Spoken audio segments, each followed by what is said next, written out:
De manière agapée. Comment on fait pour aimer de manière agapée? Il faut naître de nouveau. C'est tout simple. Et ça se fait tout seul. Par exemple, tu commences la louange.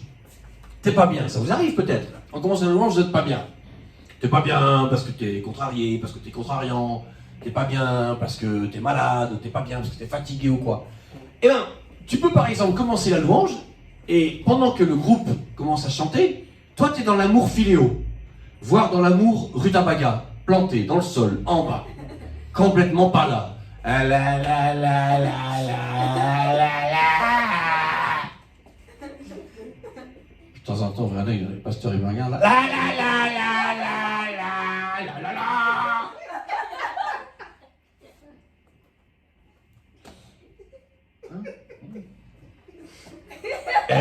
Voilà. On a eu un illustre frère dans l'église. Il n'est plus là maintenant. On a eu un illustre frère. Quand je disais lever les mains, il levait les doigts, lui. Les doigts. Et parfois que 2 doigts comme ça. Comme ça. Clac, clac. C'est bête. C'est dommage. Lève tes mains, lève ton cœur.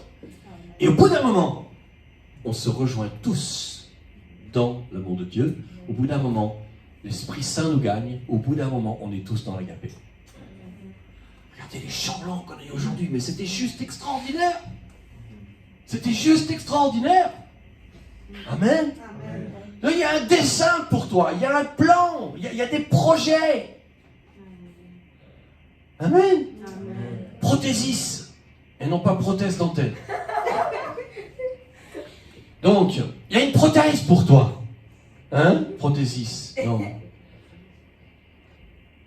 Alléluia. Ça veut dire un but, un dessein. Dieu a préparé quelque chose. Amen. Alléluia. Alléluia. Ça veut dire aussi la disposition d'une chose placée en vue. Dieu a son plan devant lui. Ça rappelle Éphésiens 2:10.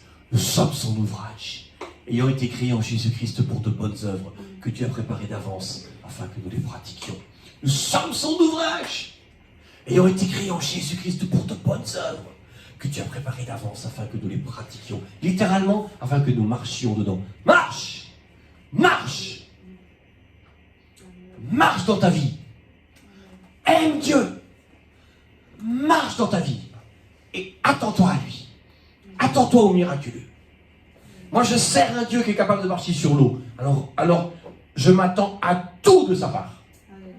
Je m'attends à voir tous les malades guéris, tous les lépreux purifiés, tous les cancéreux guéris, tous ceux qui ne peuvent pas marcher, tous ceux qui ne voient pas voir.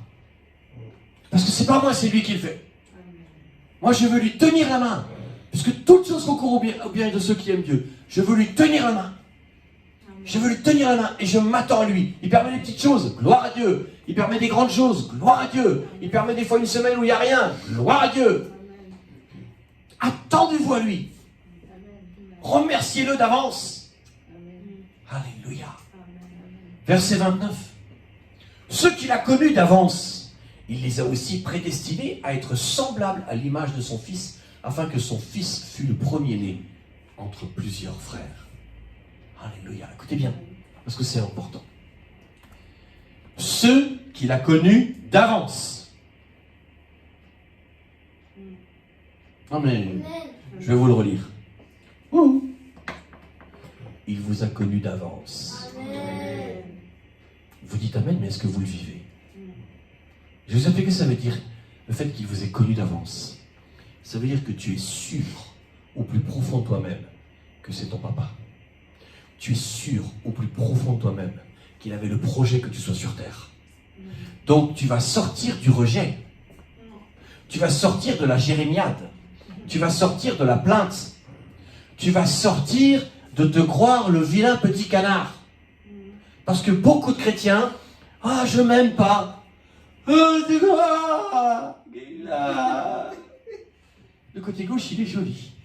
Mais le côté droit, c'est horrible. Et les cheveux devant, ils sont beaux. Mais derrière,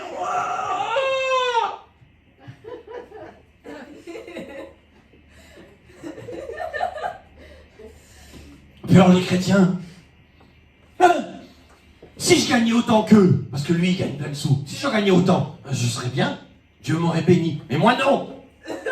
Moi j'ai pas droit. Ça, c'est ce qu'il a connu d'avance. Si tu sais ça, si tu sais qu'il t'a connu d'avance, tu vis plus pareil. Tu vis plus pareil. Amen. Ce qu'il a connu d'avance, en grec, c'est proginosko. Et ça veut dire qu'il avait la connaissance de ta personne avant. Amen. Ta taille, c'est la bonne taille. Amen. Ton poids, c'est le bon poids. Je parle pour ceux qui aiment Dieu. Si tu fais 40 kilos et que tu vas te faire vomir toutes les 5 minutes au WC, c'est pas le bon poids. Si tu fais 180 kilos parce que tu te coiffres toute la journée, c'est pas le bon poids. Mais si tu fais 49 kilos en mangeant normalement, comme un de mes fils, qui nous vide tous les frigos mais qui prend pas un gramme, c'est le bon poids. Et si tu fais 30 kilos de plus comme son compagnon, son compère qui est derrière, mais que tu manges normalement et que tu fais gaffe, c'est le bon poids. Hein? Amen. Mais le problème c'est qu'on le vit pas ça. On le vit pas. Pourquoi je suis noir? Pourquoi je suis blanc? Pourquoi je suis un homme? Pourquoi je suis une femme? Pourquoi mon père il est facile? Ah, mon passé il est moche. Ah. Dieu savait. Dieu savait, ça veut dire aussi être prédestiné. Je veux dire, Dieu savait avant même que tu mettes un pied sur terre que tu allais galérer, que tu allais le renier, comme Pierre, que tu allais t'accrocher, et puis te désaccrocher, que tu allais divorcer, que tu allais être pénible, têtu, casse-pied.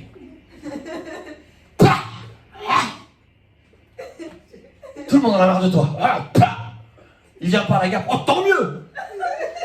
Mais on l'a entendu. Hein. Mais j'ai l'œil rouge un peu sur ça. Je roule parce que j'ai ma femme. Boum. Non, je blague. Mais Dieu savait tout ça. Toi, la seule chose que tu as besoin de savoir, c'est que tu n'as pas besoin de savoir. Écoutez bien ce que je vous dis. Arrêtez de vous casser la tête pour dans 15 jours, pour dans 15 ans. Arrêtez de vous casser la tête. Arrêtez de vous casser la tête. Les gens qui volent, c'est des gens qui ont peur de manquer. Les gens qui sont pas gentils, c'est des gens qui ont peur de ne pas être aimés, alors ils sont méchants par peur qu'on soit méchant envers eux. Mais si tu sais que tu as été connu d'avance, si tu sais que Dieu t'aime parce qu'il t'a aimé, et qu'il t'aime et qu'il t'aimera, tu te casses plus la tête pour savoir ce qui va se passer. On avait des amis à la maison hier, et ma femme leur expliquait que, voilà, on vient d'arriver dans cette maison, normalement avec le propriétaire, c'est prévu que on doit repeindre la maison et tout, elle est moche en ce moment, machin. Vous savez quoi? M'en fiche. Au moins, si les enfants mettent les mains sur les murs, ça risque rien, ils sont déjà moches. Mais oui. Le Seigneur a dit, ne vous souciez pas du lendemain. Chaque jour suffit sa peine. Je ne dis pas qu'il ne faut pas prévoir ce qu'on va manger dans un mois. Il y a de la sagesse. Mais prévoir et avoir la trouille, c'est pas la même chose. Être sage et être pingre, c'est pas la même chose. Mettre Dieu en premier et mettre moi en premier, c'est pas la même priorité. Vous comprenez? Je voudrais vous laisser que cette pensée aujourd'hui, on n'ira pas plus loin. Il t'a connu d'avance. Et regardez, ceux qu'il a connus d'avance, il les a aussi prédestinés à être semblables à l'image de son Fils. En un mot, Dieu a pris une photo de son Fils. Et il a pris une photo de toi.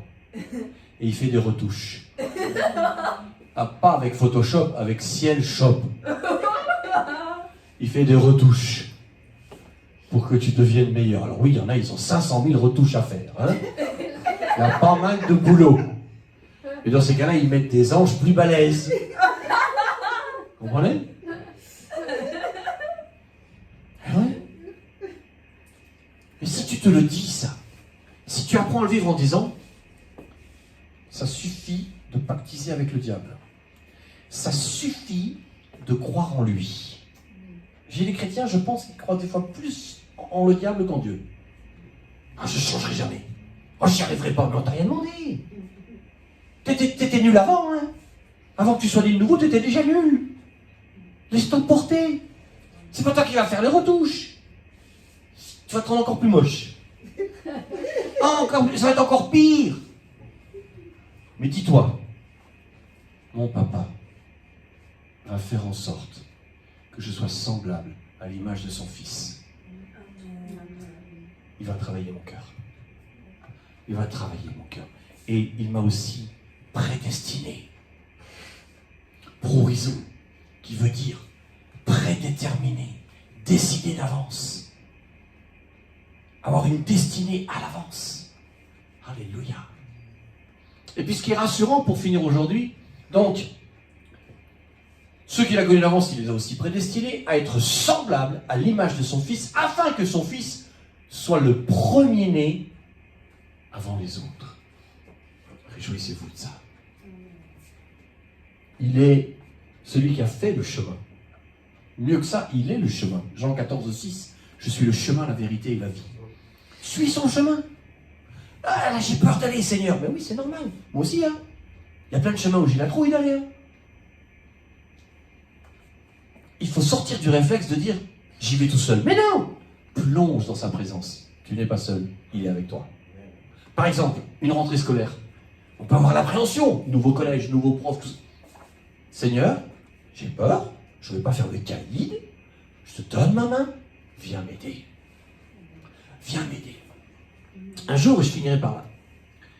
Je devais, oui, comme c'était une usine, je pense que je venais d'avoir la majorité. Je devais avoir 18 ans, mais alors, à peine, quoi. Et je devais travailler faire intérim, c'était beaucoup dans les années 80. Je devais faire intérim dans une nouvelle usine. Et je ne savais pas ce qui m'attendait. J'avais pas tellement d'éléments pour moi. Je ne savais pas y aller. Je ne savais pas vraiment où c'était. On devait m'amener, j'étais pas sûr que la personne soit à l'heure. Je ne savais pas le poste que j'avais. Je ne savais rien. Ça a suffi pour que je ne dorme pas de la nuit. Et en plus, je commençais à 5h du matin. J'ai fait la merguez le peu d'heures que j'avais avant de dormir. Je suis arrivé. Et à un moment donné, je m'endors. Et dans sa bonté, le Seigneur me donne un songe. Et je vois une télé qui s'allume. Je me vois dans une usine. Je vois le poste. Je vois ce qu'il y a à faire. Je vois ce que je vais faire. Je vois tout. Et je me réveille. Je pars à l'usine, plein de trouilles. Non mais... On est lourd, hein? On est lourd, hein? J'arrive à l'usine. Quoi d'étonnant? Puisque Dieu me l'avait montré. On m'amène dans un couloir. Ben, je le sais. On m'amène devant le poste. Je le connais. On m'explique ce qu'il y a à faire. Je le sais déjà. Alléluia. Attendons-nous à Dieu. Attendons-nous à Dieu. Et à l'époque, vous savez quoi? Je ne savais pas, j'avais pas de pasteur. On ne m'avait pas enseigné qu'il fallait lire la Bible. On aurait pu dire, tu lis pas la Bible, tu n'as pas droit à un songe. Non. Heureusement, hein, Dieu m'a connu d'avance. Il savait très bien qu'à un moment donné, quand on allait me dire qu'il fallait la lire, j'allais la lire. Alors, il va pas. Je veux dire, heureusement que j'ai commencé à entendre la voix de Dieu quand j'avais 7, 8, 10, 15 ans, ou 18 ans, parce que Dieu savait ce qu'il allait faire avec moi. Amen. Seigneur, merci pour ta grâce et pour ce bon temps comme aujourd'hui. Tu nous as connus d'avance. Apprends-nous à nous reposer en toi. Le diable voudrait qu'on soit tout le temps malheureux. Et toi, tu voudrais qu'on soit tout le temps dans ta paix. Je vous laisse la paix, je vous donne la paix. Merci, Papa, au nom de Jésus. Sois glorifié. Et merci pour le grand culte que tu prépares mardi. On ne sait pas ce qu'il va y avoir dedans, mais avec ce qu'on vient de prêcher, on va le mettre en pratique. On vient et on s'attend à toi. Merci, Papa, au nom de Jésus. Amen. Dieu vous bénisse.